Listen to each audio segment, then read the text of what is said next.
UP में 20 नवंबर को विधानसभा की 9 सीटों पर उपचुनाव हो रहे हैं, जिसके चलते तमाम सियासी दलों के प्रचार का शोर भी सुनाई दे रहा है।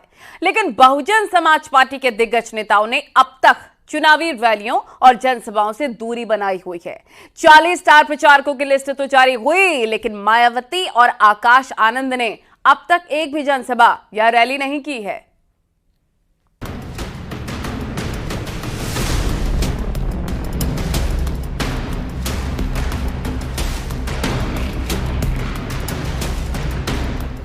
यूपी की 9 सीट पर 20 नवंबर को उपचुनाव की वोटिंग होगी। निर्वाचन आयोग की गाइडलाइंस के मुताबिक 18 नवंबर की शाम तक ही प्रत्याशियों के पक्ष में सार्वजनिक मंच से प्रचार प्रसार की इजाजत है। ऐसे में अब प्रचार के लिए कुछ ही दिन बचे हैं। तमाम सियासी दलों ने प्रचार प्रसार में पूरी ताकत झोंक रखी है, लेकिन बहुजन समाज पार्टी के बड़े नेताओं ने सार्वजनिक रैली और जनसभाओं से अब तक दूरी बना रखी है। बसपा सुप्रीमो मायावती ने 9 में से किसी भी सीट पर अपने प्रत्याशियों के लिए कोई जनसभा नहीं की है। वहीं पार्टी के नेशनल कोऑर्डिनेटर आकाश आनंद ने भी जनता के बीच में जाकर चुनावी माहौल नहीं बनाया है। ऐसे में पूरी जो जिम्मेदारी है वो प्रत्याशियों के कंधे पर है। विधानसभा उपचुनाव में बीएसपी अकेले चुनावी मैदान में उतरी है। बीएसपी ने 2 मुस्लिम, 4 सवर्ण, 2 ओबीसी और 1 दलित प्रत्याशी पर दांव लगाया है। बीएसपी के उम्मीदवारों से बाकी सियासी दलों के प्रत्याशियों की टेंशन बढ़ सकती है। एसपी और बीजेपी दोनों के लिए मुश्किल हो सकती है, लेकिन प्रचार के मामले में बीएसपी पीछे है। आजाद समाज पार्टी के प्रत्याशियों के लिए चंद्रशेखर आजाद लगातार प्रचार कर रहे हैं।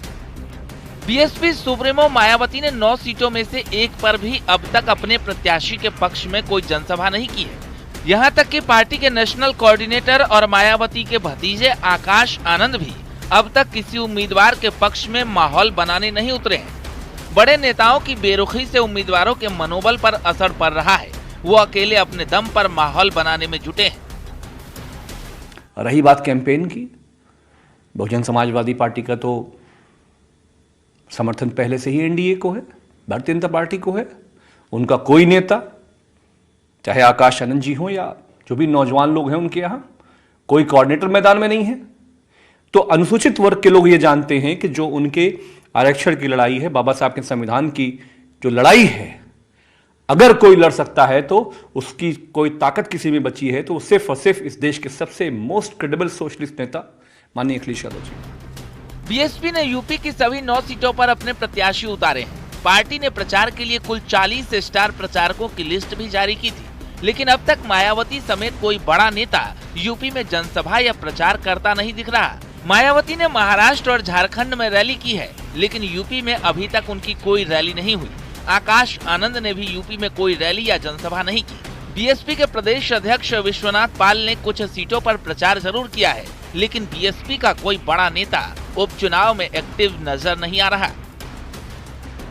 बसपा सभी 9 सीटों पर चुनाव लड़ रही है और 40 स्टार प्रचारक की सूची भी तैयार की गई थी, लेकिन कोई भी बड़ा नेता जमीन पर नहीं दिखाई दिया। इस उपचुनाव में बसपा के लिए आज़ाद समाज पार्टी भी एक बड़ी चुनौती है, जिसके अध्यक्ष चंद्रशेखर आजाद लगातार अपने प्रत्याशियों के लिए माहौल बनाते हुए दिखाई दे रहे हैं।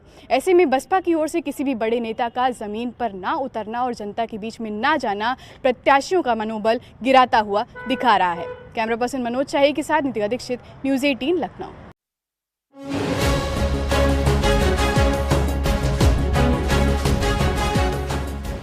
बागपत में एमएलए नंदकिशोर गुर्जर का अजीबोगरीब बयान सामने आया। नंदकिशोर गुर्जर ने कहा कि हिंदुओं को दरगाह पर नहीं जाना चाहिए। देखिए, दरगाह पे तो हिंदू को जाना भी नहीं चाहिए जहाँ कोई एक ऐसा जिहादी मरा हुआ दबा हुआ पड़ा हो नीचे, और उस पर जाकर के हिंदू अगर माथा पटकता है तो इससे बड़े दुर्भाग्य की बात नहीं है।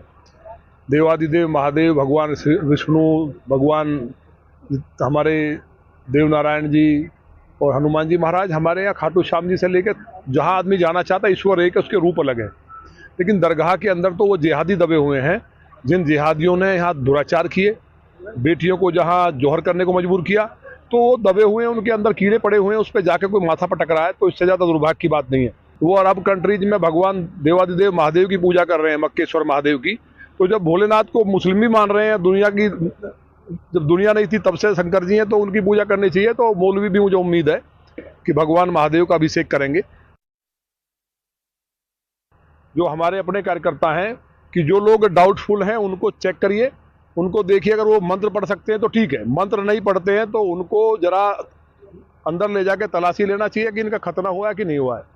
अगर खतना हुआ है और वो घुस करके तिलक लगा के घुस रहे हैं तो निश्चित तौर पे दोषी हैं, तो उनके खिलाफ कठोर कार्रवाई होगी, उनको पुलिस को पकड़ाया जाएगा।